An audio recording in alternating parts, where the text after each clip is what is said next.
আসসালামু আলাইকুম, it's me Quraish. আশা করি আপনারা সবাই অনেক ভালো আছেন। তো অনেক দিন ধরে আমি প্ল্যান করতেছিলাম পর্তুগাল যাওয়ার জন্য, কিন্তু কোনোভাবেই সময় মেলাতে পারতেছিলাম না। তো আজকের ভিডিওর মাধ্যমে আমি আপনাদেরকে দেখানোর চেষ্টা করব পর্তুগালে আমার যাওয়ার অভিজ্ঞতা। তো আশা করি আপনারা ভিডিওটা অনেক এনজয় করবেন। তো প্রথমে আমি চলে যাই এন্ডোভেনে। আমস্টারডাম থেকে এন্ডোভেনে প্রায় 1 ঘন্টার মতো সময় লাগছিল। তো সেখানে যাওয়ার পর আমি এবং আমার বন্ধুরা সবাই দেখা করি এবং তারপর আমরা সবাই একটা রেস্টুরেন্টে যাই।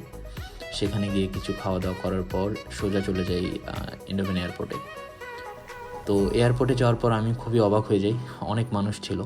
তারা সবাই গ্রীষ্মের ছুটিতে এক দেশ থেকে আরেক দেশে ভ্রমণ করতেছিল আর কি। তো আমাদের ফ্লাইট ছিল 8টায়, সম্ভবত 8:10-এ, কিন্তু আমাদেরকে 3 ঘন্টা আগে সেখানে পৌঁছাতে হয়। কারণ ফ্লাইটে সাধারণত চেকিং থাকে, ফ্লাইটে ওঠার আগে চেকিং, তারপর পাসপোর্ট চেকিং, সব কিছু মিলায় অনেক ফর্মালিটিস। তো আমরা ফার্স্টে আমাদের চেক ইন হয়, সব কিছু হওয়ার পরে আমরা এমনি এয়ারপোর্টের ভেতরে র্যান্ডমলি হাঁটতেছিলাম।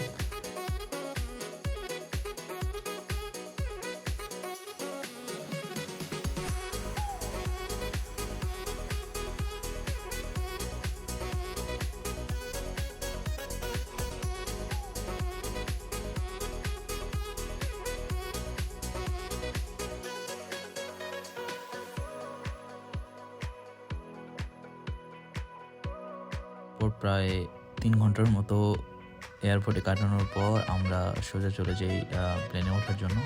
তো আমাকে দেখতে পাচ্ছেন, আমি জাস্ট উপরে উঠি। তো সামনে আসলে অনেক ভিড় ছিল, উঠতে উঠতে অনেক সময় লেগে যায়। তো আমি চেষ্টা করবো আপনাদেরকে ভেতরের ভিউটা দেখানোর জন্য প্লেনে।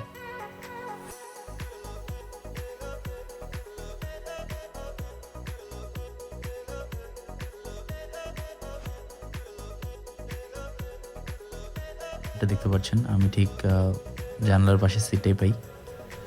তো আই ওয়াজ ভেরি লাকি, কিন্তু আসলে রাতের বেলা হওয়ার কারণে সেভাবে উপভোগ করতে পারিনি, বাট তারপরেও যতটুকু পেয়েছি আলহামদুলিল্লাহ।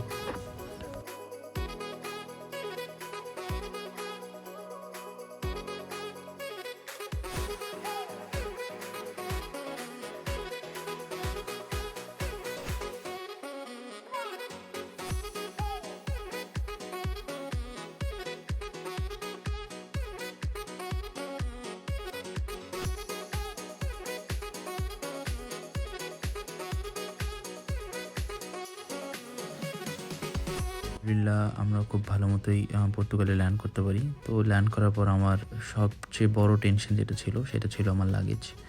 কারণ আমার লাগেজটা এমনিতেই অনেক ওজন বেশি ছিল, তো তার উপর আবার আসলে এটা পরে আসছে। তো আমি একটু টেনশনে ছিলাম। তো আমি প্রত্যেকটা জায়গায় গিয়ে খুঁজতেছিলাম যে আমার লাগেজটা আসলে কোথায় আসছে। তো অনেক খোঁজাখুঁজির পর ফাইনালি আমার লাগেজটা আমি হাতে পাই। তো তারপর আমরা সোজা চলে যাই এয়ারপোর্টের বাইরে এবং সেখানে আসলে আমরা ট্যাক্সির জন্য ওয়েট করতেছিলাম। আমাদের এয়ারপোর্টের বাইরে আসলে অনেকক্ষণ ওয়েট করতে হয়, কারণ 1 মিনিট 2 মিনিট করে করে আসলে তখনও উবার আসছিল না। তো প্রায় আধা ঘন্টা পর আমরা সবাই উবারের দেখা পাই। তো উবার আসার পর আমরা সবাই উবারে উঠি এবং মার্তিমনিজের উদ্দেশ্যে রওনা হই। তো মার্তিমনিজে যাওয়ার সময় আমি আসলে লিসবনের যে রাস্তাগুলো পর্যবেক্ষণ করি, সেগুলো আমার কাছে সত্য কথা বলতে বাংলাদেশের রাস্তাঘাটই মনে হয়েছে অনেকটা যে বাংলাদেশি সেট আপ। কিন্তু পরবর্তীতে আসলে আমার এক্সপিরিয়েন্স অনেক ভালো লিসবনে। তো এভাবেই আমরা যেতে যেতে মার্তিমনিজে পৌঁছে যাই। সেখানে ড্রাইভারের সাথে আমাদের একটু কথা কাটাকাটি হয় টাকা পয়সা নিয়ে, কিন্তু পরবর্তীতে আমরা সেটা হ্যান্ডেল করেই সামনের দিকে আগাতে থাকি।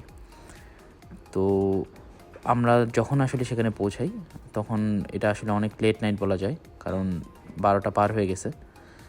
সেখানে কোনো রেস্টুরেন্ট বা কোনো কিছু হোটেল কোনো কিছু খোলা ছিল না। তো আমাদের আসলে লাক ভালো ছিল, একটা রেস্টুরেন্ট খোলা ছিল। তো আমরা সেই রেস্টুরেন্টে যাই, গিয়ে খাওয়া দাওয়া করি। খাওয়া দাওয়া করার পর সেখান থেকে আমরা আসলে আমাদের হোটেল যেটা আমরা অলরেডি বুক করে রাখছিলাম সেটার উদ্দেশ্যে পাড়ি জমাই।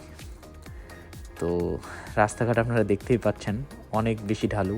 মনে হচ্ছিল যে আমি মাটি থেকে 20 তলা উপরে উঠতেছি হোটেলে ওঠার জন্য। আর পাহাড়ের উপরে সমস্ত ঘরবাড়ি, রাস্তা, সব কিছু। তো আমাদের জন্য একটু দুর্বিষহ অভিজ্ঞতাই ছিল এটা বলবো। তো আমার ফ্রেন্ডরাও অনেক টায়ার্ড হয়ে গেছিলো অলমোস্ট। তো এইভাবেই আসলে আমরা আমাদের হোটেলে পৌঁছাই। আর এটাই ছিল আমাদের দুর্ধর্ষ অভিজ্ঞতা।